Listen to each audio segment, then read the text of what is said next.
Hey, guys. Welcome to another episode of Entrepreneurs Speak with your favorite coach, Coach Tamika James. I am here today with Miss Casey Langley. I want you guys to meet her because she has an amazing story. She's had an interesting life, and she's going to tell you more about that and also what's going on now. So without further ado, I like my guests to introduce themselves. So Casey, you have the floor. All right. Hi, you guys. My name is Casey Langley.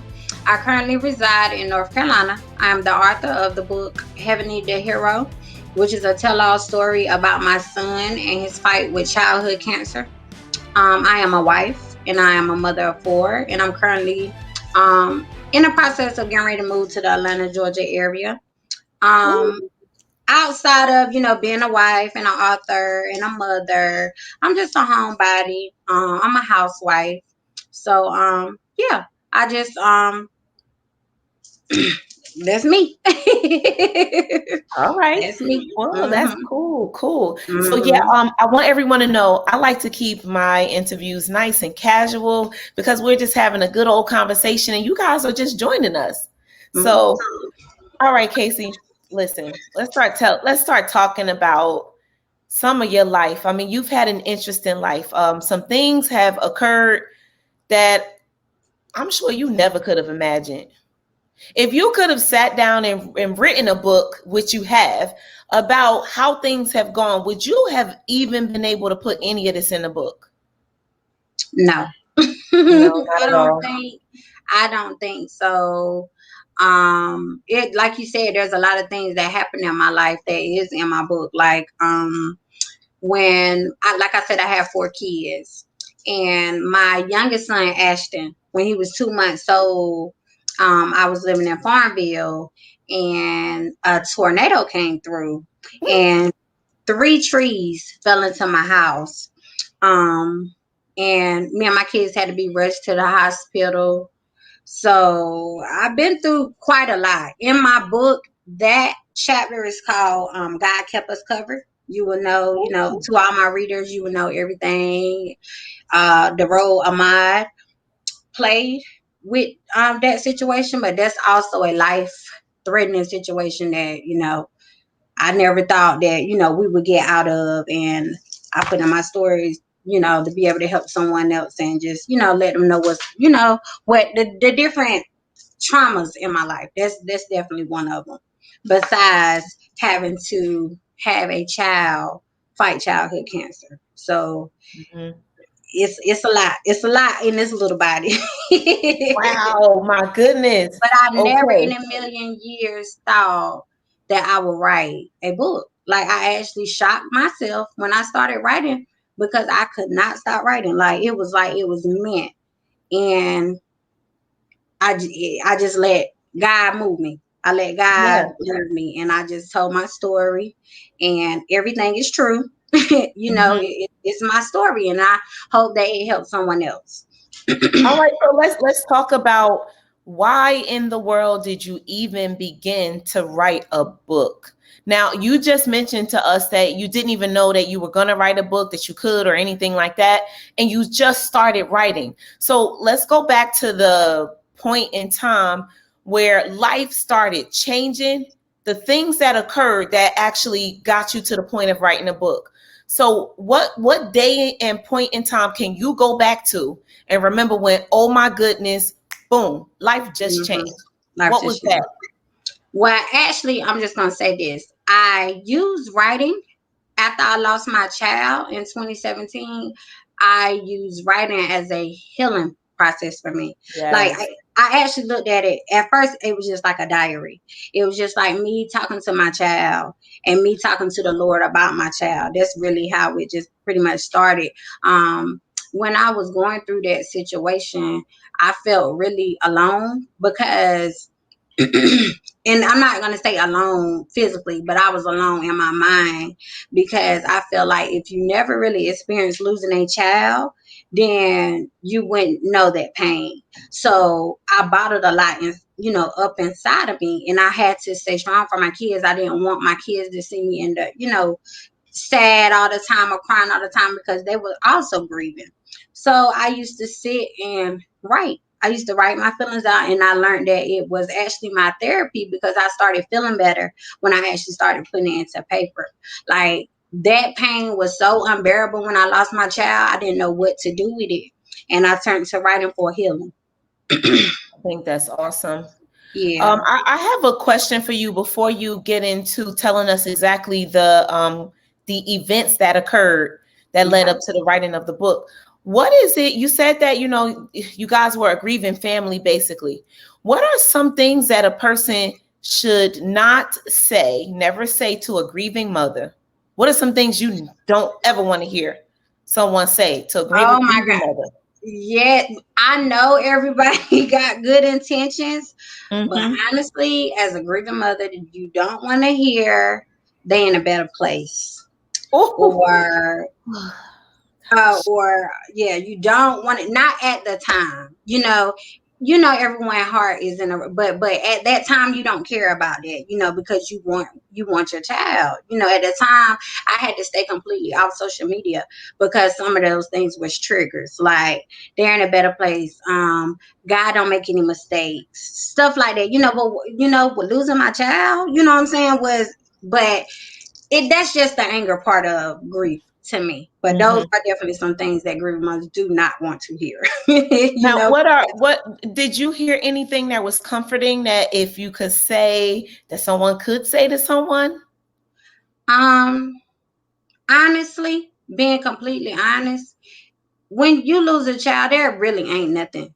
There ain't nothing nobody could say that'll make you feel better. You So know, what should they do? just Like just pray give a about me, hug? pray for me, maybe Okay. hug me, pray for me in private or whatever. You don't even have to get on social media and say you're praying for me.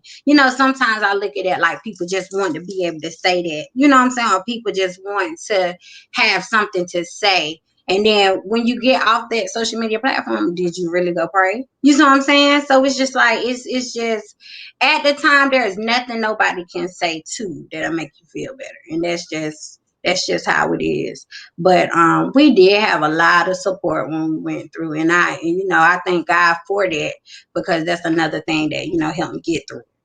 Okay. Totally cool. Mhm. All right. Yeah. So what take us back to the moment in time when things really changed. When you found out what? Um, when Amai had his tumor. Yeah. Okay, so 2 weeks prior. Now this is in 2015.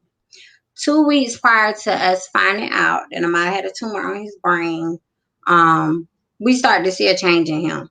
Um, like simple stuff. Like, for one, he would keep coming to me and his dad about having a headache, and that was very unusual to us. 2 weeks prior to that, he was experiencing headaches, and he would come to his dad and I and be like, he has a headache. And he started sleeping a lot. Like, one time when I was cooking, I cook and then I always make all the kids' plates. And this time, my husband had his older kids over, his older brothers, and I cooked and I made everybody plate and I sat everybody down to the table. And I realized that Amaya would really be falling asleep in the middle of him eating his food. And that was not like him. He's always the busybody, always up. He loved food, so he's always eating and doing stuff, but he really could not be awake long enough to finish eating his food. Like, he literally will fall asleep in between bites. So, that was kind of strange to us. Other than the headaches, one day when I was driving him and his little brothers to school, he just out of nowhere started having a nosebleed. And like I said, all of those different things that happened within those 2 weeks time span, none of that was normal. So we end up calling the doctor and getting a doctor's appointment together. Well, before we even made it to go to the doctor that following week, when he went to school one day, um, he passed out on school. He passed out in school on the playground. And, his teacher called me and she was just like, Casey, I don't know what was going on. She said, I will tell you this, before we even went out there on the playground, we was sitting, um, you know, I guess group time. They were sitting there, and she kept having to wake him up. Like while they were sitting there, they was playing something, and she kept having to wake him up. She said so that kind of put her antennas up too, where she had to watch him. She said, and then when they actually got on the playground, he just kind of was just like really dizzy and out of it, like really like off balance, and then he just fell out. And then she said that he was foaming at the mouth, so he had a seizure on the playground. So when she called me, she was just like, come out, hurry out here. So I hurried up, and I drove out there to the school, and I got there. And when I got there, he was sitting in the front office with the teacher and the principals and them, and he looked fine. Like you couldn't tell that there was nothing. You couldn't even tell that he had just had a seizure. So, and I was talking to him. I was asking him questions. He was normal, everything. He didn't even realize that he had just had a seizure. His teacher pulled me to the side, and she was like, look, what I seen right then on the playground, it was not normal. Take him over there, and they need to run tests on him. They need to do everything they can, because that just wasn't normal to me. What I seen was not normal, and there is something going on. That's what his teacher told me.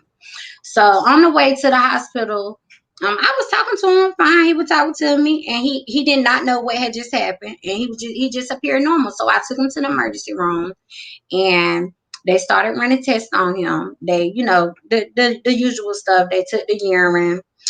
They took some blood from him. And just looking at him, the doctor said he just looked completely fine. But when his urine came back, it had like a crazy amount of protein in his urine. That's what made the doctor say, I'm gonna do a CAT scan. You know what I'm saying? Because at the end of the day, I just kind of want to, dot all my I's and cross all my T's and make sure, because this child did have a seizure, and then he did have all this protein in his urine. So I'm gonna do a CAT scan.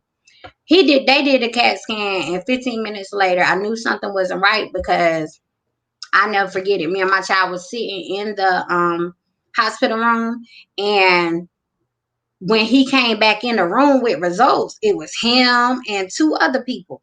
Oh, You know, extra people. They have extra people. extra people. So I'm like, what in the world? Because the whole time it was just him. Come to find out, the other two people was something called child life. And I'll talk more about child life later. But child life is they kind of bring it's kind of like for kids, like when kids are going through like sickle cell or cancer or anything like that, anything terminal, child life come in and kind of give them like kind of like their counseling. They bring them toys, and they kind of keep them occupied. But they came in with them, and the doctor was just like, they took him out of the room, and they talked to me, and he just told me, Amaya has a tumor on his brain. And my first reaction was, what kind of a tumor? Where did that come from? They didn't know. They was just like, it was as big as a golf ball. It was huge. And they glad that I brought him in there, because he has to have emergency brain surgery. Like, just like that, he has to have emergency brain surgery. I broke down crying. I didn't know what to do. I was there by myself. My husband was at work. So, I stepped out, and I called, my family for support, for them to come up there.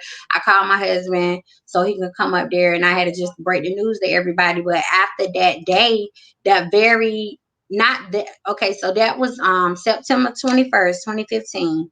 September 23rd, 2015, he had emergency brain surgery. Okay.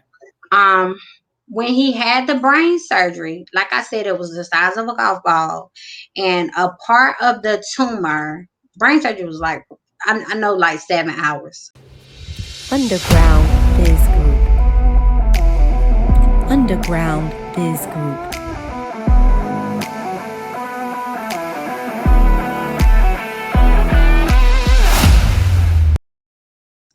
Me and my husband was surrounded by family. Everybody came up there at 6 o'clock in the morning to be there.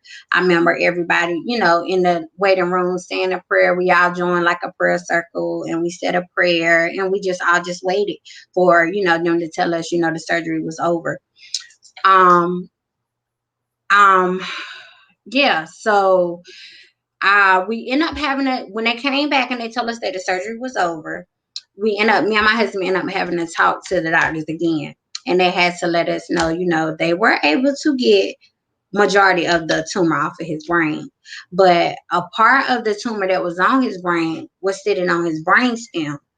And they made a decision in the operating room not to cut that because, that's your functioning. They made a decision not to cut that. They explained to us, well, we had to leave that part up there. Now, no biopsy or nothing has been done on the tumor yet. So they don't even know if it's a cancerous tumor. So with the surgery that they did, if it ended up being a benign tumor, not a cancerous tumor, he would have been fine. But being that it came back a cancerous tumor, that's when we had to start our treatments and stuff because remember they ended up leaving some on his brain. Mm-hmm. They gave us pictures and everything. They took a huge chunk of my son's brain out of his head. Yikes. And you wouldn't even have thought because they went into the spiel and talked to us about he probably would be a little slower. He probably won't be the same in school, and because they took so much. Mm-hmm. My God, he went right back to just he was like a miracle. Like you wouldn't have known that they took so much of his brain out. Except for when he had no filter. Now, if he saw you and he wanted to say something, that I said that's the part that they took right there because they took that part because he said what he want to say. But other than that, his learning and all of that was fine. And they told us in the beginning that was going to change because of how much they took. Okay. After brain surgery or whatever, we had to stay in the hospital for I want to say about 3 weeks to a month. And they just was trying to, just after a normal surgery, he got to get back to, himself or whatever. And in those 3 weeks, they had sent the cultures off so we can see if it was cancerous or whatever. Mm-hmm. It ended up coming back cancerous after numerous of tests got done. And actually, when the test actually came back and it was cancerous, his doctor sent it back off so he can get second opinions and third opinions to be able to really grade the cancer. Like, you don't want to misdiagnose a child. So he was very on top of that. Yes, he told us it was cancer, but he still wouldn't tell us, okay, what kind of cancer, what grade of cancer, nothing, because he wanted to get how he put it, he wanted to get other eyes to look at it, just make sure. It ended up coming back to be something called anaplastic astrocytoma. And that is a very aggressive grade 3 brain cancer. And that's a big word. It's a big word.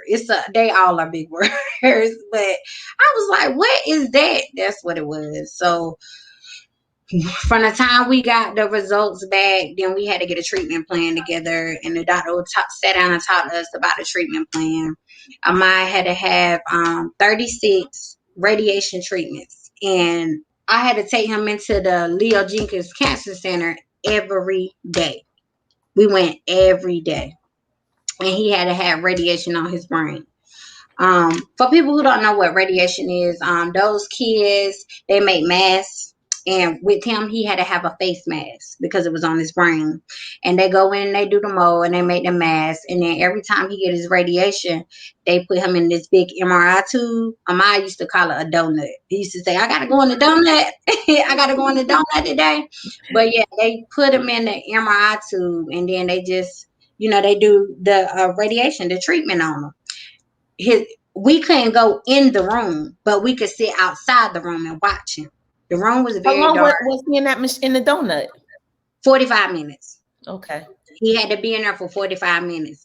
And what they do is, because they're kids, some kid, he's in a room by himself. It was dark in the room. You hearing different loud machines, and then it got like green zaps, so it looked kind of like a spaceship. But I call it a donut. But they gave him this push toy because we can be right outside the room watching him.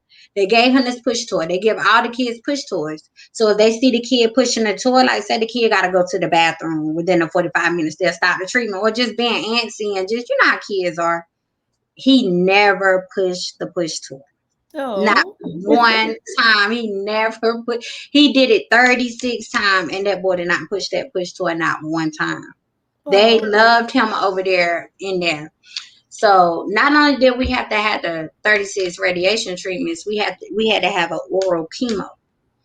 So I had to take him, after taking him to radiation every day, I had to at night give him oral chemo.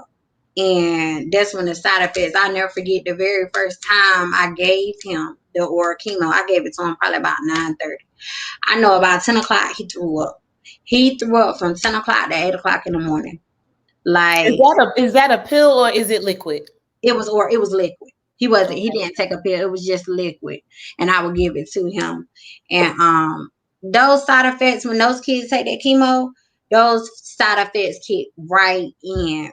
And I never ever in a million years seen anybody throw up that much. Like, I'll never forget it. He threw up from the time I gave it to him to the next morning. Hmm. And I never forget, my husband came home that night from work, and we had the hardest time when we first gave him the chemo. I never forget, we was in the living room and we were just going back and forth. We were going back and forth. We had a chair.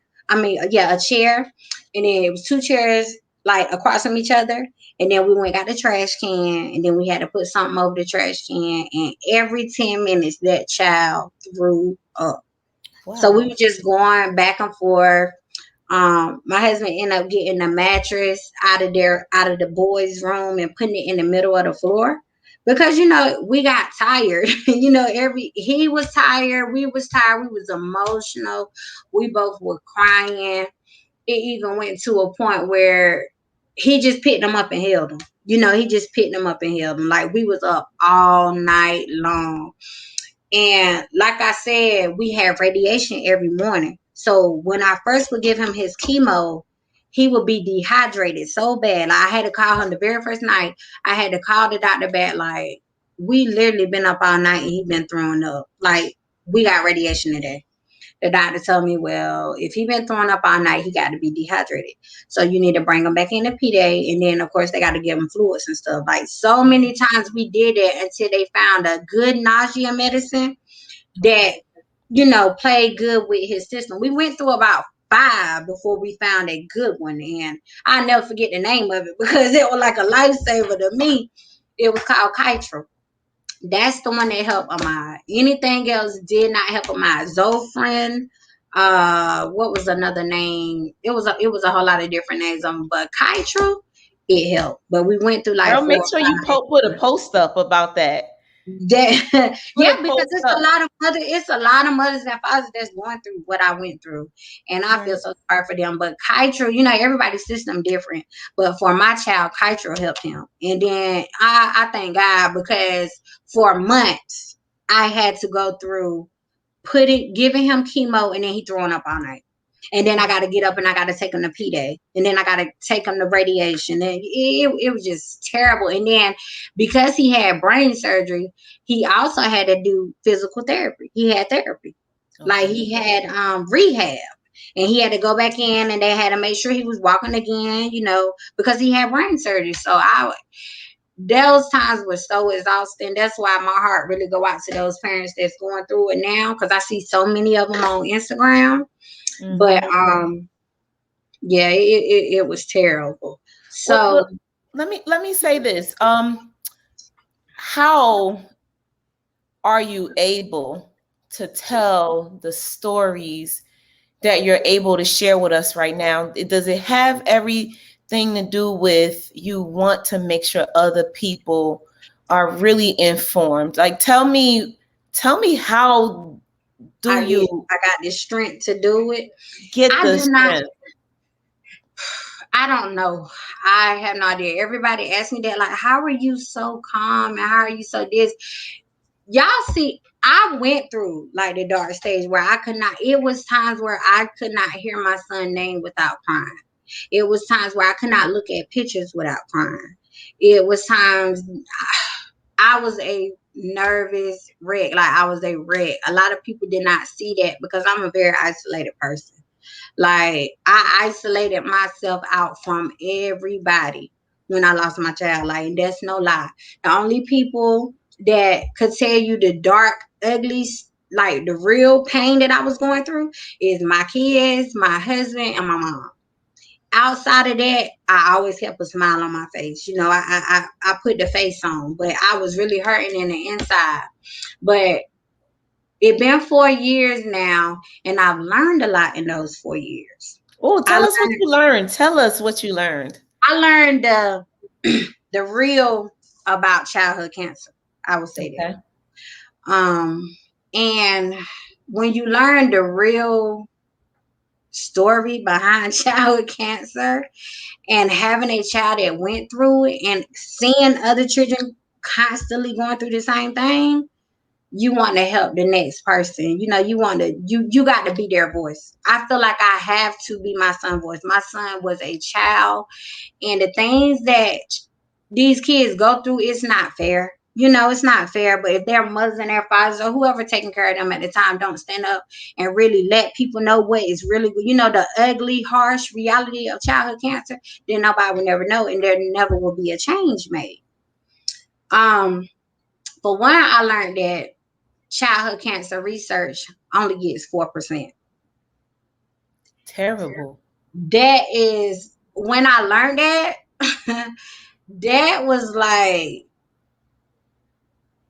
it made me angry. I'm gonna be honest, it made me angry. It's hurtful because it's kind of like those kids fight and they really don't have no help. They don't have no help. Like, Mhm. breast cancer is popular. You know, breast cancer is the popular cancer. And kids get cancer everywhere. You could get on some of these advocate pages on Instagram or on anyway, you know, Instagram. I started finding them on Instagram. And these it's sad. It would change your life if you go to the hospital and you go on the cancer floor, on the KISU unit.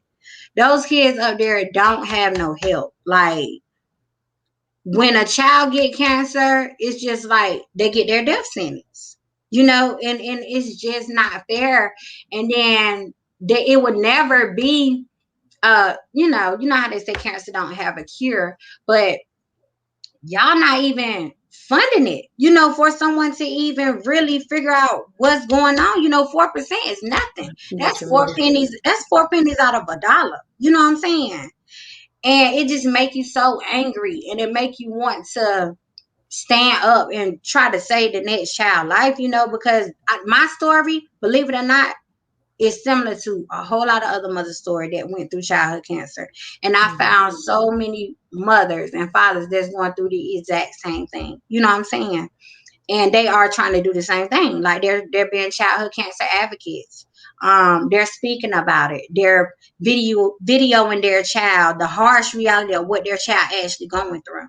Now, looking back, because I always say it's hard for me to grow my social media audience when it comes to Instagram. So I took your advice. I started looking at, you know, the different mothers that's going through it, like as of right now, and Yeah. seeing the difference in what they're doing and what I was doing. Well, what I'm doing now.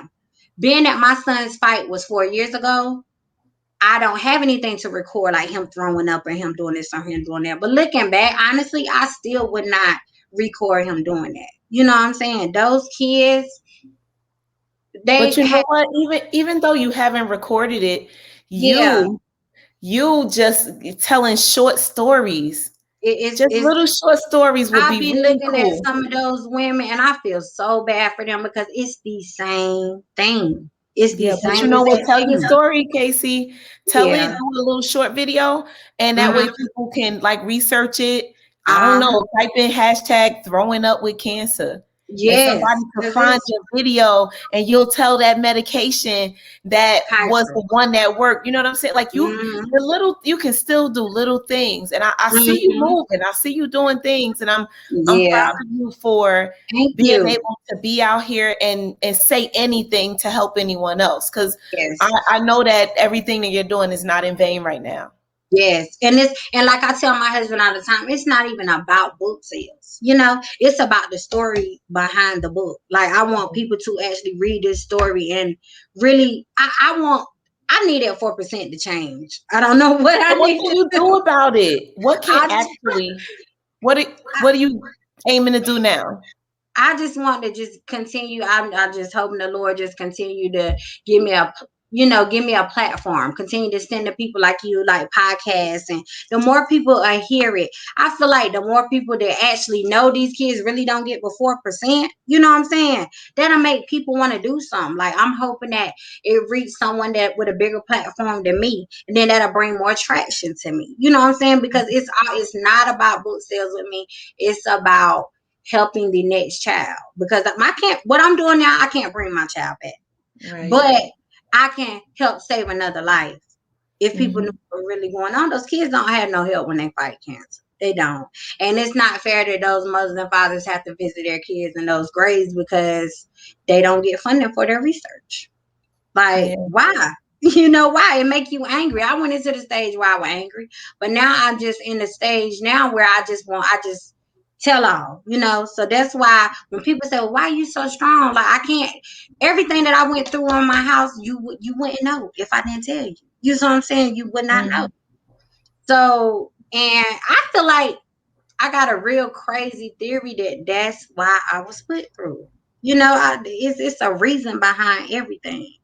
God saw something in me that I didn't see in myself, because I did not ever think I would ever get over it. Like, I miss my child every second of the day. Like, And you still will. You still will. every day. Not a day goes by that I do not think about my child. I miss him so much. But I feel like he would be so proud of me if I could help someone else, if I could help the next child, and, in honoring him, keeping his name alive. Yeah, that's just how I feel. And I just feel like I was supposed to do it. That's really how I feel. Have you figured out exactly who you need to go to make these changes in the 4%? I do not. I have not. I've been Listen, if anyone is listening and you know who Casey should be speaking to, please, I want you to reach out to her. How can they actually connect with you to be able to let you know if they have found out anything that can push this along? And it's like I said, learning the ugly reality of childhood cancer, it make you so mad. Like, some of the chemo that they give you, it's so old. The medicine that they give the kids is old. It haven't been changed in up to years. Wow. It haven't been changed. And the medicine that they give these kids, it make them sicker. And it can also cause another cancer. That's why so many kids' story is similar. Like, they'll go through, go get diagnosed with cancer, go through all their treatments, do everything that they're supposed to do, go into this false hope, which is remission for a couple months or a couple, years. Some of them get years, but then it comes back and it's more aggressive and it just take over and it kill them. That's how their stories are. And it's sad. It's sad. It's like, why? Because you're really giving them medicine that that's not going to help them. And then in the end, they're going to end up taking, before my son died, he was taking about 12 medicines a day. Because when you give him this, it does this. Like, when you give him chemo, it can lock up his bowels. It locks up his bowels, then he can't use the bathroom. Now he got to take stool softeners and stuff like that. Now he got to take seizure medicine. He got secretion in his mouth. He got to take that. He got to take nausea medicine. He got to take stuff for his appetite. Like, everything is a domino effect, and everything have a side effect. So they just end up just giving these kids just pills all day long. So it makes a lot for one child. That's a lot for one person, more or less a child. And then when you actually got to hear your child tell you, I did everything I was supposed to do. My son used to have those talks with me like, why is it back? And then I can't answer that. That's heartbreaking. Yeah. But he asked me that. I did it right. I beat it. Because he beat it for 8 months. Okay. Like, after radiation and chemo, he went into remission for 8 months. And he was so excited about going into remission. He was so excited. He ran up to the PE teacher in school and told him, I beat cancer. He was excited. Yeah, so it was very heartbreaking for him to know that he did everything that he could do, and it came back. Like, I changed his diet.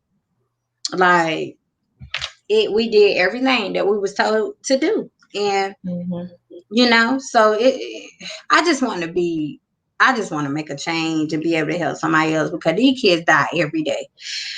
Every day. Well, Casey, I was asking for you to leave your information here so that if anyone has any information, they can get in touch with you. How would they do that? Um, Instagram, of course. My Okay. Instagram is at Casey CASEY underscore Langley LANGLEY 923.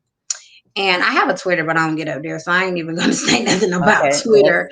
And Yes. my email, you can reach me at my email address. My email address is Casey CASEY Marie MARIE 6108 at yahoo.com. So you can, reach out. I'm pretty. I check Instagram all the time, and I'm always checking my email. So Okay. All right. yeah. Awesome. So tell us, you ended up writing a book. hmm What day did you start writing the book? Do you remember?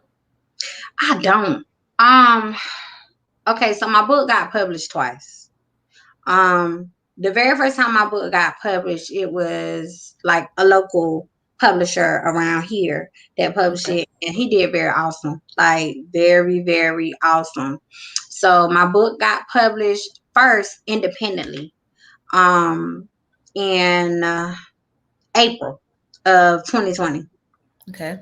Um, I reached out to Jessica Watkins on Instagram, and she responded, and she read the story, and she loved the story. It touched on her heart, and she just told me, I can help you get it to a further, I can help you get it to a further reach. Mm-hmm. So I had to take my book back down and get it republished by her under her company. So I had to change my cover and all of that. And she republished it in October of 2020.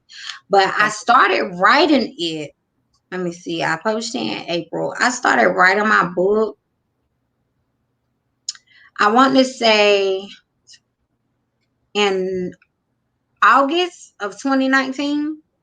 And honestly, when I actually sat down and focused up and got out of my feelings, it wouldn't even took that long. But a lot of times I got stuck because I Now, had how long was that between from the moment that he was gone until you wrote the book? He passed in 2017, so 2 years. I started writing Okay. my book in 2019, the end of Oh, 2019. So maybe like September 2019 or August 2019, and then it published for the first time April 2020. So it took me a couple months. But like I said, if I wouldn't got stuck, because I got stuck, because I really had a book like that, I really had to like go back. I had to mhm. go back. I had to relive those feelings. Everything that happened, I had to relive those moments. And I got emotional. A lot of times I would stop. I would put it up. One time I couldn't do it anymore. You know what I'm saying? But I had to really go back. Like I would sip my wine, and I play my music. I like to play my Okay. music that get me in my feelings about him. But then a lot of times I got in my feelings too much, and then I couldn't finish. So, Okay. but if I would have actually sat and focused up, I would have been finished. Oh, You it know, happened exactly the way it was it supposed happened how I to. was supposed Yeah, to. it really did. Yeah, Yeah. But I'm glad that you mentioned that it was therapeutic it was.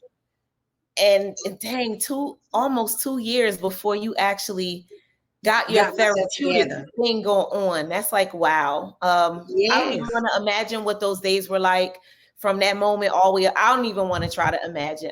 I don't even want to do it. it was So, but I'm glad days. that you got to the point of being able to actually write and just kind of let it out and kind of just start to move forward. I know that I'm sure it's not still not easy as you said, but I'm Mm-mm. glad you had that particular thing that you could do. So you hmm told us that you published a book and then the other young lady republished it under her company. Was there a hmm difference in that? Where did things It was a happen? difference. Yes, Okay. it was a difference. It got to a much, much further reach. Cause here it was just kind of locally. Okay. My name ain't big, so it was just kind of locally. I did have so much support here, so I never take nothing away from that. But with Jessica Watkins, it got to a much further reach. It did really good. Book sales went really good. It went number one. Um, Yay. yeah, it went number one for probably about, I think it was like 2 weeks. if I'm not mistaken, but it did go number one. So yes, I thank God for her and her publishing team because she did get it to a further reach. Okay.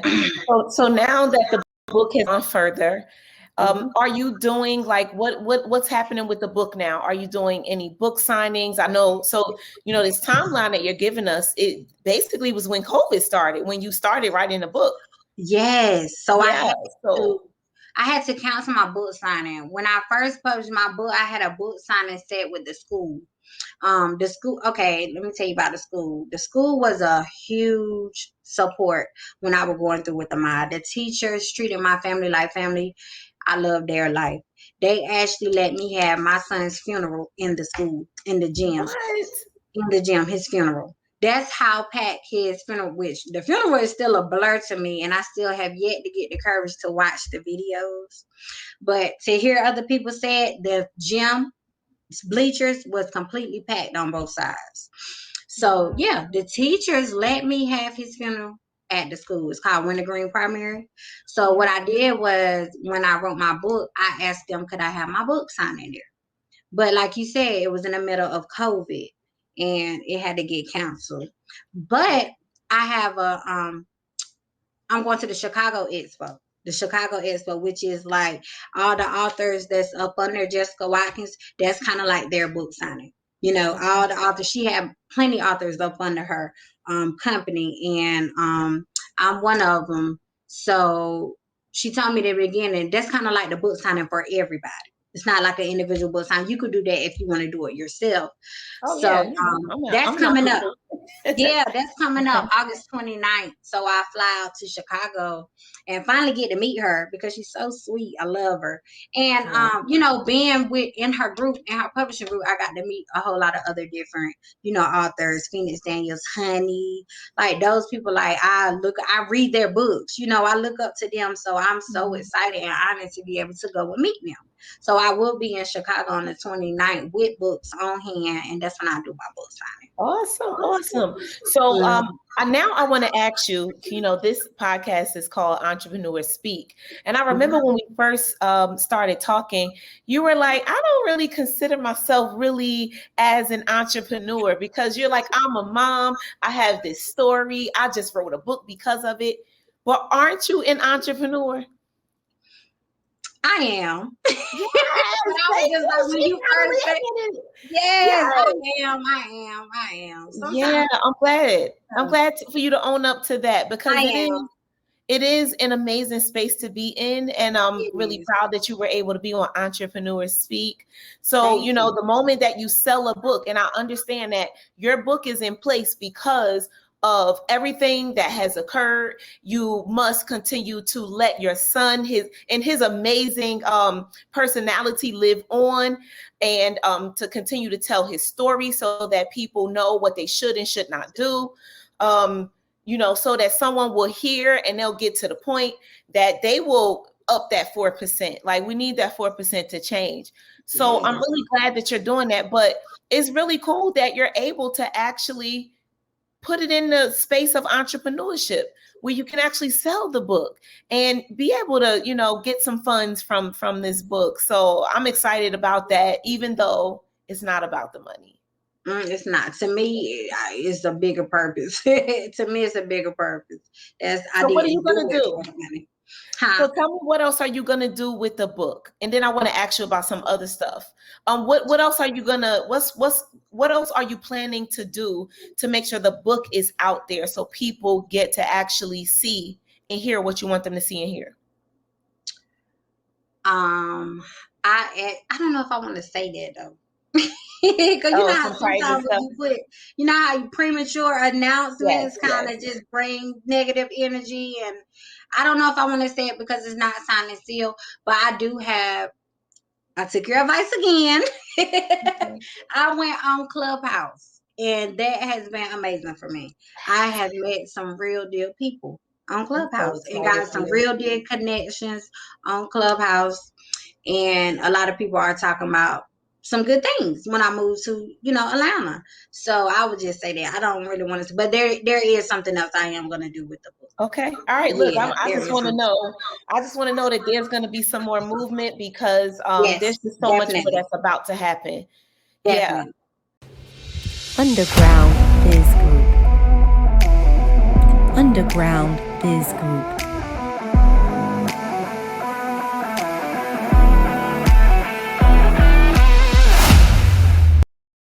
So, without leaving out the family part, like, what's going on with everybody? Like, how's everybody doing from that moment up until now? I know that it can't be easy, but how's everybody doing? Now it's we all take it day to day. We all take it day to day. Only people I can really speak on is my kids, my husband. My daughter and shoot, they all had a real hard time with it. My daughter really, really had a real hard time with it where she was really unfocused at one point. But she's taking it day by day. We all still have our days. I still, have to go there with them sometimes when they're crying or stuff like that. But my kids are so supportive of what I'm doing now to honor their brother. So they are more of, Mom, you got to talk about this, you got to talk about that. One of my sons, Talon, was just like, Mom, you kind of got to be careful with what you're saying, because and I was like, yeah, you're right. But they are supportive about what I'm trying to do. Now Yeah. that we know the story behind everything, and it's all honoring him. So they all about honoring him too. We still go to the cemetery all the time, change out his flowers. It used to be times where we went to the cemetery and all of us end up wet face. But Oh, we cannot do it. Like, go to the cemetery, we be crying. Now we go to the cemetery, we laughing, we talking to him just like he's there. Leave his yeah. flowers, it's just different. They are healing. They are healing, I thank God. My husband is still one that do not like the cemetery.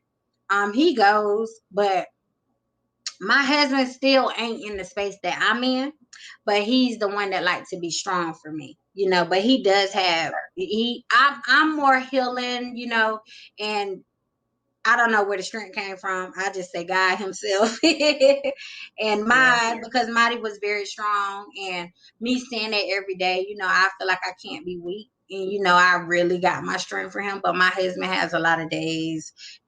He still is really he grieve a lot. You know what I'm saying? He grieve a lot. He's not in this happy place where I'm at, but he also is 100% supportive of what I'm doing to honor, our child or whatever. And like I said, he's always just trying to stay strong for us.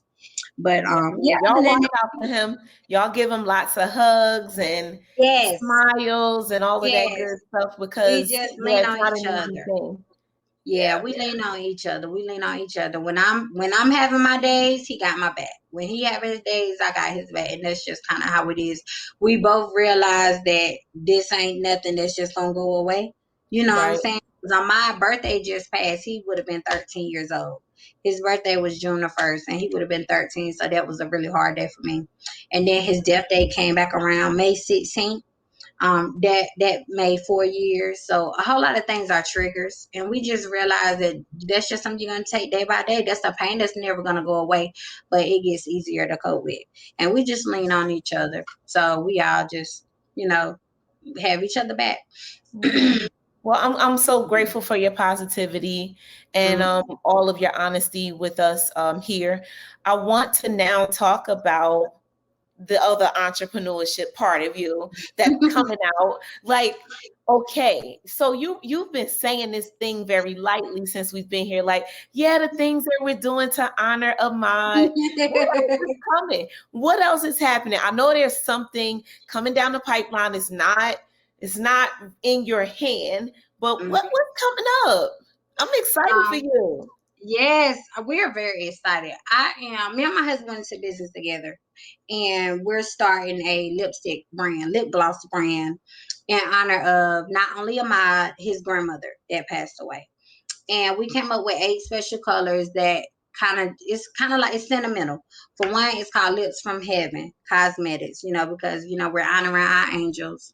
But we came up with colors that was special from the two of them. Like, my husband came up, we'll have a green and a purple, and those are the colors my husband picked out for his grandmother. Um, there are all different types of cancer ribbon colors. So one of them is gold, which is pediatric cancer. That's honoring all kids that fight any type of cancer they got. And you go gold in September. So my lipstick line will have a gold called Go Gold, because they say go gold for kids with cancer. So the gold is called Go Gold. So I definitely have a gold. I have a gray, which is the brain cancer ribbon, and I call that one Storm. And the reason why I call that one Storm, because that's the color that brought the storm into our life. I have a lip gloss, just a clear lip gloss, and that's because you got some people that don't wear lipstick, and you got people that just just gloss. So we definitely have a gloss, and we named that one Clear Future, because that's how we're looking at it. We don't know what the future is going to hold with everything, and it's just positive. Like the clear stands for the positive vibes, Nice. Red, if everything, my son colors, anytime we did anything that had anything to do with my son, when he was fighting, his color was red, blue, and yellow. We didn't do yellow, we did the gold. But the red, I always look at him like my Superman, and I've called him my Superman then, and I still call him my Superman now. So we named that color Superman Red, and that also has something to do with him. My favorite color was blue, and I have a blue, and I just named that one Mighty Blue. That's his name, Mighty Blue.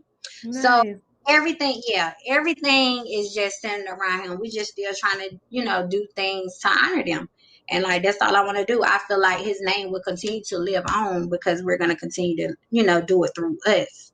I feel like a person never really dies if you constantly keep bringing them up, keeping their spirit alive. And I got that from my kids. My daughter and my sons, they was watching Netflix, and there is a animated movie, and it's called Coco. And I guess they watched it and it helped them. So they was like, Mom, you need to watch this movie. And when I watched that movie, it's a cartoon, but it's a great movie for someone that's grieving the loss of anybody. I would definitely recommend that movie. You should go and watch it. That's a good tip. It makes you think. It's called Coco, and it's about life after death. And that was another healing process. Like, that actually helped me too, like, to look at it differently. So now that's why I'm constantly just a mind. Everything we doing is for him. Like, he did not fight for nothing, he didn't. He just didn't. But definitely go watch Coco. Oh, that sounds cute. Definitely go watch Coco. My kids like, you gotta watch it, and it helped me. They don't even know they helped me. So, I'm just seeing, you said you made a clear lip gloss, and I'm sure there are some young girls who shouldn't be wearing red. I can see you developing your lip gloss once it comes in, and you going into the hospital and just going in and just passing out some to some of the young girls. Yeah. And give them the clear to just get them that little piece of future. And make them feel, and just make them feel beautiful. Because like I said, some of those kids, when they taking that chemo and stuff, their hair is falling out. And a lot of the little girls, a lot of the little girls got to go bald. So yes, I definitely see myself going in the hospital trying to, just make them feel confident about their stuff again. Because I know my son lost his confidence, and he was very self-conscious when he started losing his hair. He used to wear fitted hats. That's something else I want to do. When I actually get because me and my husband want to start a foundation in honor of him called Amaya's Mission. Okay. And I was trying to think of a neat way to do something and give back to the other kids that's fighting, right? And it clicked. Hats. And the reason why I say hats, because if anybody know Amaya, everybody know that Amaya was my cool dude. He ain't go nowhere without his fitted hat. He had his hands in his pocket, his hoodie on. That was Amaya. And I know when he was fighting, why he used to wear those hats, he was self-conscious. So when you think about it, it's so many kids that's up there fighting, and little girls got to go bald, Little girls have to go bald, and they don't feel beautiful anymore. So I want to give hats. Because you know what I think of? They want to cover it. Yeah, they do. But I think of two things. One is that the hat is very comfy. because me coming from the beauty industry, I actually used to service women who lost their hair due to cancer and all of those different illnesses. So that was my thing. I did hair loss, and I did it because I don't know if I shared this with you, but one of the reasons why I really got into it, my mother-in-law ended up having cancer 3 times before she passed away. So she had breast cancer twice, and then she had brain cancer. So I made wigs for her throughout, I did her hair since I was very young, but I made wigs for her throughout the whole time. And even when she passed away, I was the one that went to service her. And I made a wig for her, but I didn't have to make a whole wig. I only made the wig from the front, from the middle of the head to the front. I didn't have to make it for the back. So I don't tell that story too often, but I went in and I did her hair. I made a wig for her right there and put it on her and did her hair before her funeral and everything. But the whole thing with someone who's living with cancer, their skin is very sensitive. And so the hat that they put on, it needs to be very comfortable. So it's got to be cushiony inside. Yeah. So I'm thinking about that. Then I thought about if there could be hair on hanging off of the hat too. It's just a thought. Just neat for all of that stuff. Yes, because those little girls, some of them got to go completely bald and they don't like it. My son, where he had to get radiation, he didn't go completely bald. I will say that. Marty wasn't one of the kids that went completely bald. His hair will fall out around the back, around the sides. And the school, when he got to go back to school after, like when he went into remission, the school, so he wouldn't feel left out. They let the whole school wear fitted hats. Let them wear hats, whatever kind of hat. He went and looked like, so he wouldn't feel left out. They let everybody in the school wear hats. Even some of the teachers wore hats. So like they were super supportive. So that's why I said hats. That is like a trademark for mine because I can see it. Yep. Yeah. So it's a lot of things. It's a lot of things that I want to do. A lot of things. Well, I love that you have energy. I love that you're using everything that has occurred to just continue on, to develop more energy, to keep showing up. And I'm just excited about your mission. So I hope you have a number in mind for how many people you want to reach, and and what's the percentage that you want to see that the 4 goes up to, at least by a certain time, because that's something that can definitely be reached. So I know those things that you have on your plate are gonna start to blow up. Everything's gonna be beautiful. So and I'm hoping, new scenery, big city, I'm just hoping, new opportunities. Oh, let's chat about that real quick. You're moving. Yeah, new opportunities. Yes. You're moving. Why did you choose where you're moving to? I think I just just excited about Atlanta. I don't know. Me and my husband just picked Atlanta. Like that's where we want to go with. It wasn't no real no real reason. We just knew it was just time for a change. Cause I'm from North Carolina. I reside in a little city called Greenville. So small, not big at all. I've been to Greenville. It's small, not big at all. I feel like I can't get how I want to get here, So I'm like, it's time to take my talent somewhere else. Okay. But that's just kind of how it is. And not only that, we just want to give our kids a fresh start. Even if it wasn't Atlanta, we were still living out in North Carolina. You know what I'm saying? We're still living out in Greenville, but we just chose Atlanta just because. And I'm excited. We're excited. My kids are excited. I hope they go there and they adapt really well, in school. Because I have a son that'll be 12 tomorrow. And he's gonna be in the 6th grade, and then my youngest son is 10, and he will be in the 4th grade. And I have a daughter that's 18, but she don't want to go. She don't want to go. You know how it is when they get older, they got their own life. She got her own place, so she like, nah, I might come, but not right now. So just my kids, I just hope that they get there and they love it because they're excited about it. So I hope we don't have no issues. And I'm just ready to get there and work. I'm ready to get there and network. I can't wait to go to Chicago so I can network and meet all the authors, that I actually read their books. Like that's like I'm so honored. You know what I'm saying? I'm so honored and I'm excited about everything. And I just hope like you said, a number. Like I just want the story to just blow up, just millions and millions of people. Like I told you last time, I'm determined to get on Ellen. Yes, come on with Ellen. I'm determined. I'm determined. Yes, yes, Ellen. it will. It will happen. Yeah. All So right. Well, this has been amazing. I'm so glad that you were able to be here to share your story. And everyone that's listening, guys, listen up. This is something that she couldn't prevent. She's worked through it. She's still working through it. She has her family. Everybody is up and rolling. And if you're listening, use a little bit of her story for some hope for you and your family, that you guys can move forward. You can figure some things out.